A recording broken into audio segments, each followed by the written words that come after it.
Amin. Shalom buat kita semua. Firman Tuhan buat kita minggu ini yang tertulis dari Matius pasal 9 ayat 18 sampai ayat 26. Demikian firman Allah. Anak kepala rumah ibadat, perempuan yang sakit pendarahan.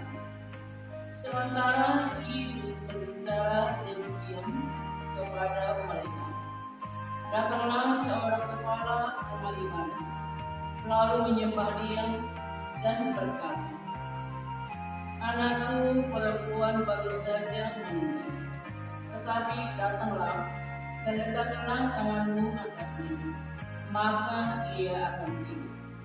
Lalu Yesus pun bangunlah dan mengikuti orang itu bersama-sama dengan murid-murid. Pada waktu itu seorang perempuan yang sudah 12 tahun lamanya menderita pendarahan maju mendekat Yesus dari belakang dan menjamah cumai jubahnya, karena katanya dalam hatinya, "Asal kujamah saja jubahnya, aku akan sembuh." Tetapi Yesus berpaling dan memandang dia, serta berkata, "Teguhkanlah hatimu, hai anakku, imanmu telah menyelamatkan engkau." Maka sejak saat itu sembuhlah perempuan itu. Ketika Yesus tiba di rumah kepala rumah ibadat itu dan melihat peniup-peniup seruling dan orang banyak tidur, berkatalah Dia, "Pergilah, karena anak ini tidak mati, tetapi hidup." Tetapi mereka menertawakan Dia. Setelah orang banyak itu diusir, Yesus masuk dan berpegang tangan anak itu. Lalu bangkitlah anak itu. Maka tersiarlah kabar tentang hal itu ke seluruh daerah itu. Demikian firman Tuhan. Saudara yang dikasihi dalam nama Yesus, kalau kita melihat dalam firman ini, semua manusia pasti membutuhkan kesehatan, baik itu sehat jasmani ataupun sehat di dalam kerohanian. Namun kalau kita melihat sehat dan sakit juga dan mati merupakan kondisi yang pasti akan dialami setiap manusia, karena memang itu terjadi pada semua usia, baik dia bayi, baik dia anak remaja, baik juga dia adalah lansia, pasti akan mengalami. Dia pasti akan pernah sakit, tetapi juga akan menerima kesembuhan. Di sini kalau kita lihat ada dua orang yang begitu percaya kepada Yesus di dalam iman. Yang pertama adalah seorang kepala rumah ibadat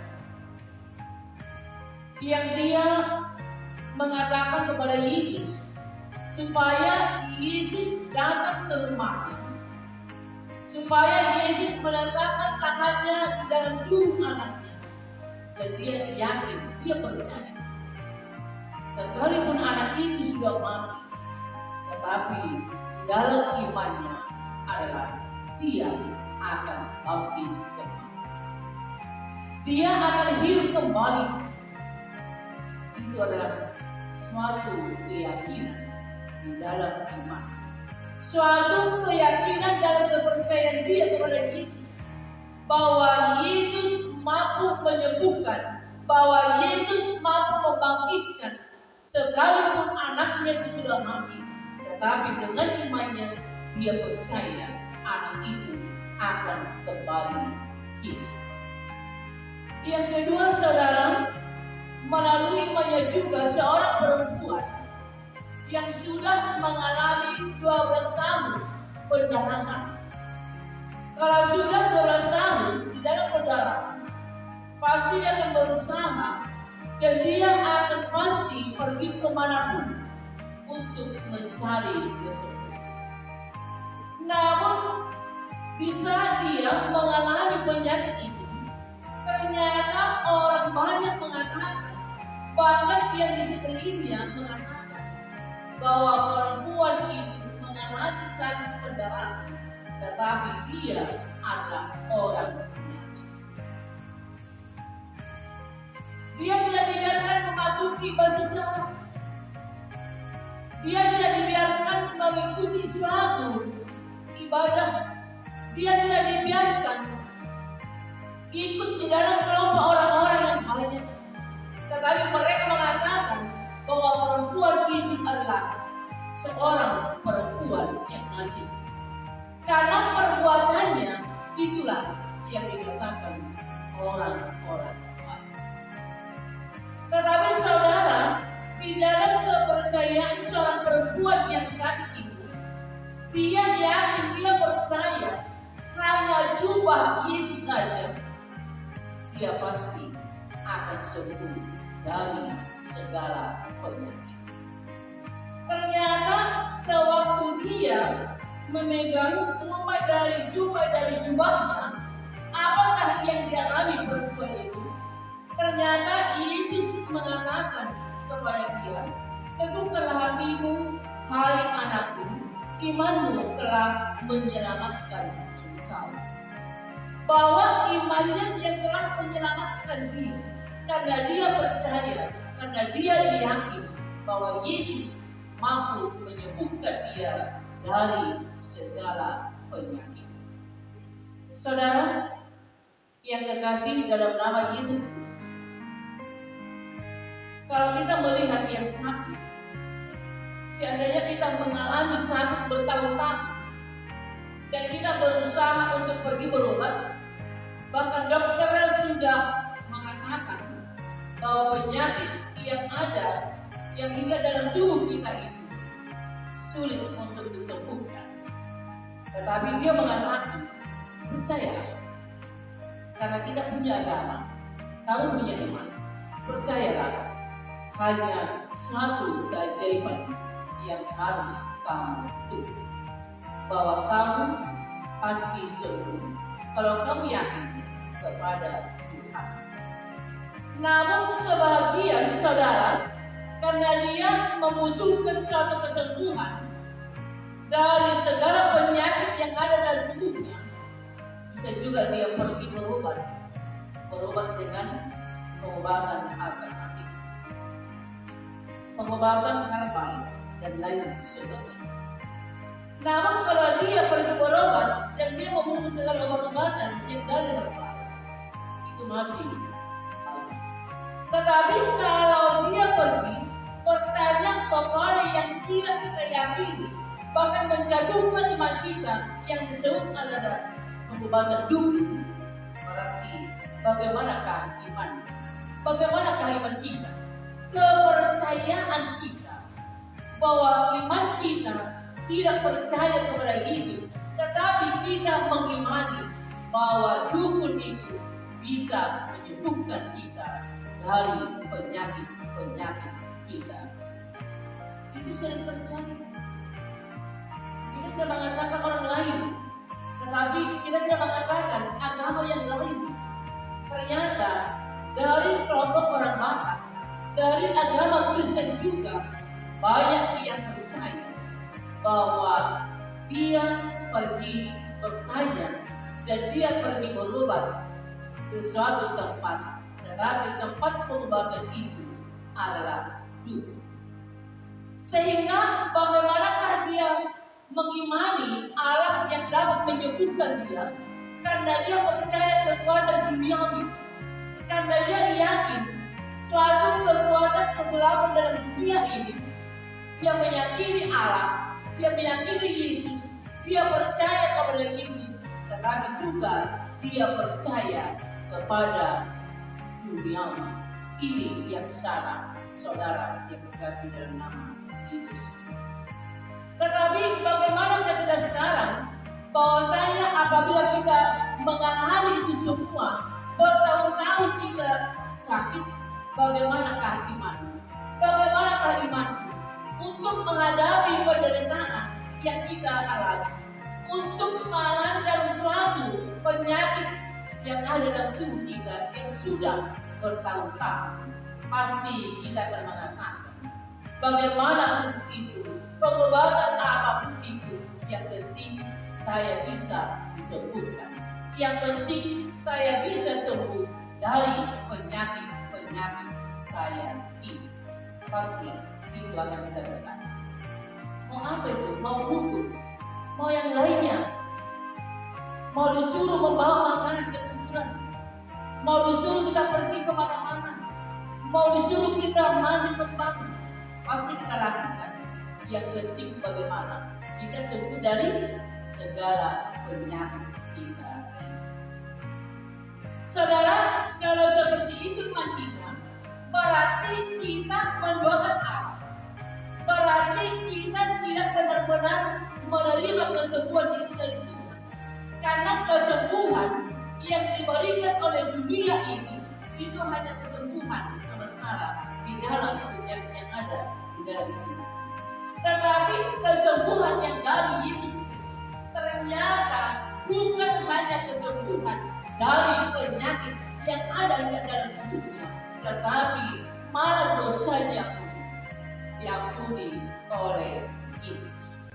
Dia sembuh dari penyakit jasmani dan Yesus juga menyembuhkan dia dari penyakit rohani, sehingga dia benar-benar menerima kesembuhan itu yang dari Allah.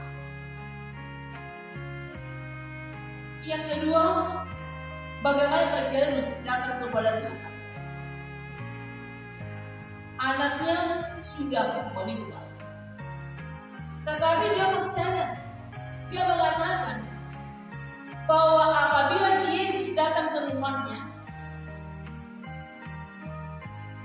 keyakinan di dalam iman, dia percaya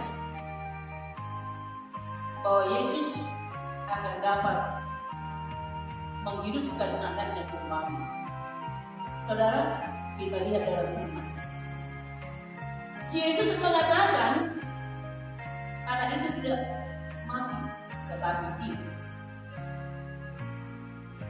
Coba kita bayangkan, apabila ada dalam keluarga kita atau yang dekat dengan rumah kita sudah mati, bahkan sudah banyak yang menangis.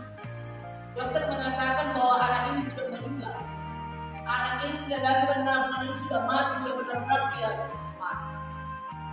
Tetapi ketika ada datang orang lalu mengatakan, kita sudah menangis, orang tuanya sudah menangis, sudah menjerit menangis.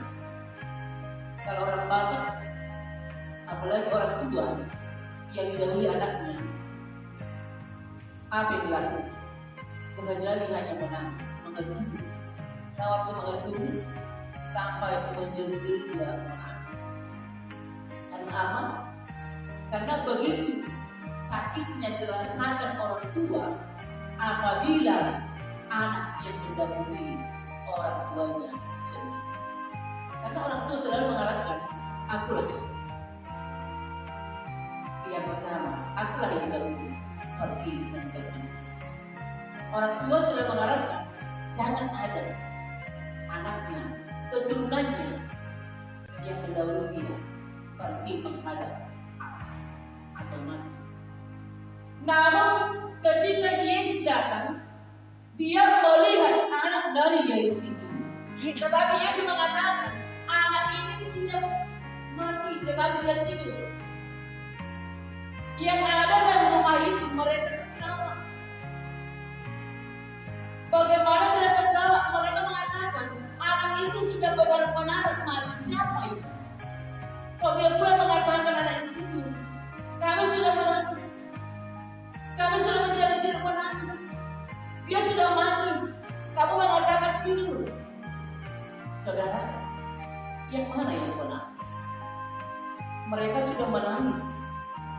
Tetapi seorang ayah masih mampu meninggalkan mayat anaknya, menjumpai Yesus, meminta pertolongan kepada Yesus.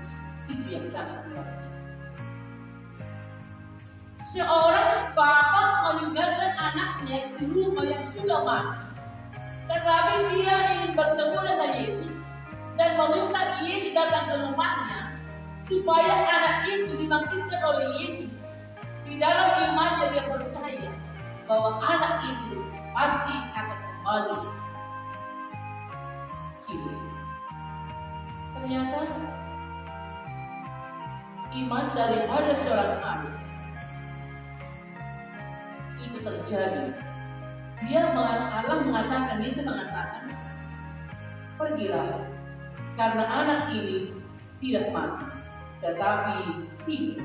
Tetapi mereka menertawakan dia.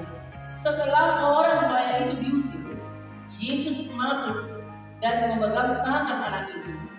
Lalu bangkitlah anak itu, maka tersiarlah kabar tentang hal itu ke seluruh daerah itu.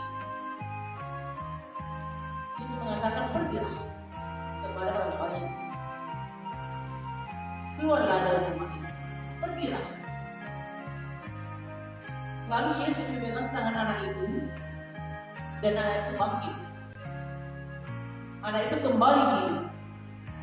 Maka tersiarlah mujizat itu ke seluruh daerah. Suatu tanda mujizat ada dua di dalam firman. Yang pertama, perempuan yang penyakit pendarahan 12 tahun yang sudah berusaha kemana-mana pergi untuk mencari pengobatan selama 12 tahun, dia mengalami penyakit pendarahan. Tetapi dia yakin, dia percaya. Dia mengatakan, hanya aku jumpa jubahnya, pasti aku akan sembuh dari penyakitku ini. Dia berusaha. Sekalipun murid-murid Tuhan Yesus melarang, tetapi dia berusaha, perempuan itu berusaha untuk memegang jubah dari jubah Yesus. Ketika dia memegang jubah Yesus itu, Yesus dapat menyadari bahwa ada yang memegang jubah. Sehingga Yesus mengatakan kepada perempuan itu, teguhkanlah hatimu, hai anakku, imanmu telah menyelamatkan engkau. Mujizat yang sangat luar biasa, yang tidak dapat disembuhkan oleh manusia, yang tidak dapat disembuhkan oleh dunia, tetapi Allah di dalam Yesus Kristus dapat menyembuhkan segala penyakit-penyakit yang ada di dalam tubuh manusia. Ilmu dokter masih terbatas. Ilmu pengobatan dari alternatif masih terbatas. Ilmu dari dukun masih terbatas. Tetapi ilmu dari Tuhan Yesus tidak akan pernah diukur oleh manusia. Karena kuasa dari Yesus begitu besar, dapat menyembuhkan segala penyakit dan dapat membangkitkan orang yang mati menjadi hidup. Saudara yang terkasih dalam nama Yesus Kristus, kalau kita melihat dari firman ini, bahwa kita harus benar-benar yakin, kita harus benar-benar percaya bagaimanakah yang sebenarnya iman, hubunganku kepada Allah di dalam Yesus. Kalau saya bertanya, orang tua siapakah yang pernah mengalami sakit dalam hidup, tetapi dia pergi ke dukun? Kalau masih sampai sekarang ini masih ada seperti itu, berarti dia menemui penyakit. Hanya itu yang sakit, tetapi karena dia pergi ke dukun, rohnya menjadi sakit.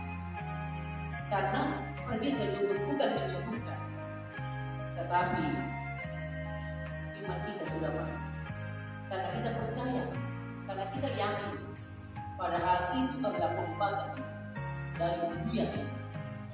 Dunia ini berasal dari kegelapan, kuasa-kuasa kegelapan yang dipanggil oleh para.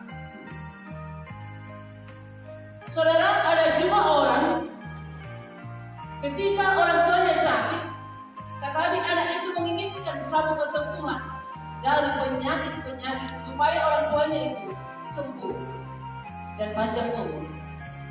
Sehingga ketika orang tua itu sakit, mereka mengundang pendeta untuk supaya orang tua ini menerima perjamuan kudus. Perjamuan kudus itu adalah pengampunan dosa. Tetapi ketika aku kecil, ketika aku melayani di pedesaan pada saat itu, apabila ada orang tua yang sakit dan dia menerima perjamuan kudus, ada pertanyaan, apakah dia sudah mati? Saudara, perjamuan kudus itu adalah untuk mati, untuk mempercepat kematian orang yang sakit. Ketika dia menerima perjamuan kudus itu, tidak beberapa hari kemudian dia meninggal. Lalu banyak orang mengatakan, tidak, beberapa hari yang lalu dia sudah menerima perjamuan kudus dan sekarang dia sudah meninggal. Dan itu pengertian banyak orang, terlebih jemaat HKBP, orang tua HKBP yang sudah lansia HKBP, banyak mengerti bahwa apabila dia sudah mau mati, dia menerima suatu perjamuan kudus. Karena apa? Supaya dosanya telah diampuni, bukan untuk mati, tetapi karena penyakitnya sudah parah. Karena penyakitnya sudah begitu parah, bahkan dokter pun sudah mengatakan, berdoa aja, berikanlah segala makanan apa yang diinginkan, karena tidak lama lagi dia akan mati. Dia sudah difonis oleh dokter, sehingga keluarga mengatakan supaya dosanya terampuni, dia tidak buat perjamuan kudus, sehingga beberapa jam kemudian dia meninggal. Sehingga banyak orang mengerti perjamuan kudus bukan hanya pengampunan dosa, tetapi tujuan adalah mempercepat supaya yang sakit ini mati. Itu adalah sakit. Itu kalau kita masuk ada 60 dosa sana dan tahap itu ada dulu. Penyakit itu sudah parah. Jadi jangan karena sudah parah kali orang tua sakit sehingga dia menerima itu. Tetapi ketika dia sudah tua, buatlah yang baik orang. Maksudnya adalah supaya yang sakit itu, yang kita doakan kepada Tuhan, yang kita terima bukan hanya kesembuhan jasmani, tetapi apa yang paling penting adalah kesembuhan rohani. Karena kita adalah manusia yang berdosa.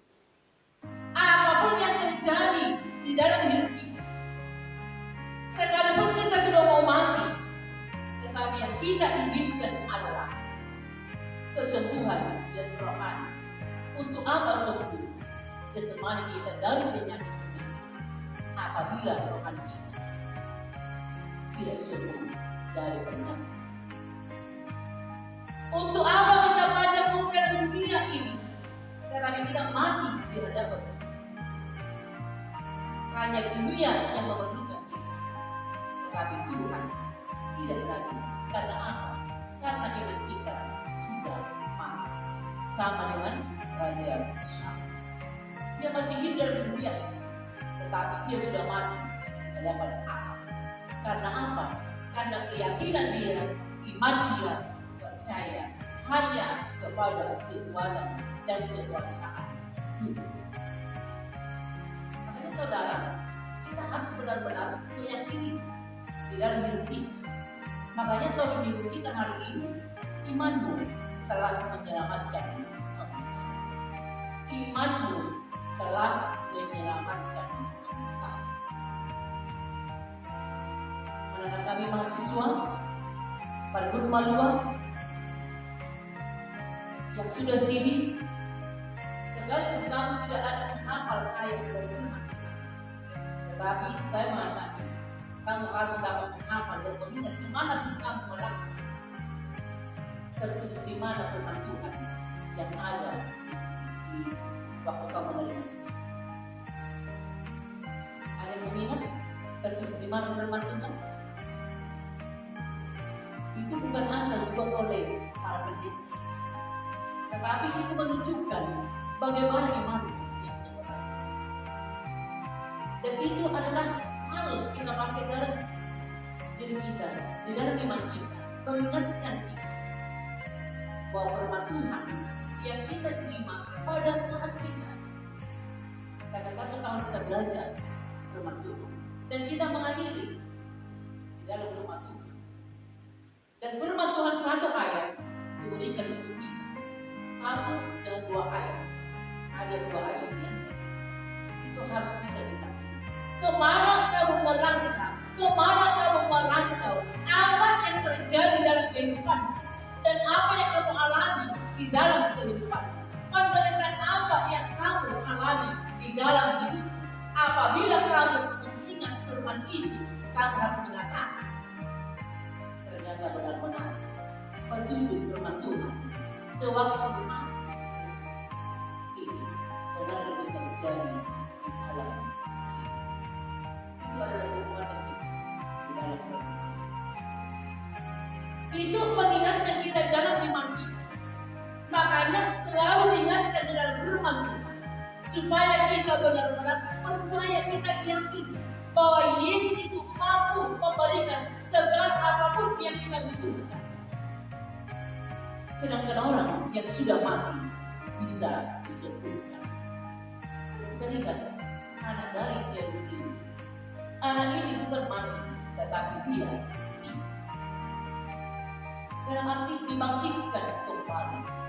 Ternyata itu menunjukkan bahwa kita, sekalipun kita nantinya mengalami menerima kematian, hanya tubuh kita yang mati.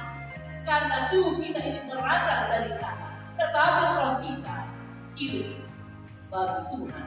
Karena roh kita itu adalah dari Tuhan. Jadi melalui iman kita, supaya benar-benar kita hidup di hadapan Allah, supaya benar-benar kita menjadi milik Allah. Hidup atau mati, kita tetap menjadi milik Allah dan milik. Sekarang apa penderitaan yang kamu alami? Coba apa yang kamu rasakan pada saat penyakit apa yang ada di dalam penderitaan apa yang ada kamu alami sekarang ini? Semuanya diserahkan kepada Tuhan. Tuhan pasti akan memberikan yang terbaik dalam hidup. Engkau akan disembuhkan, engkau akan diselamatkan. Segala apa yang terjadi itu, apabila kau mendekatkan diri kepada Tuhan, Tuhan pasti memberikan yang terbaik dan Tuhan pasti akan mengarahkan kamu ke jalan yang benar. Engkau akan disembuhkan dari penyakit jasmani, engkau akan disembuhkan dari penyakit. Kita dituntut di dalam iman kita sekarang ini menyerahkan diri kepada Tuhan. Oleh karena imanmu, engkau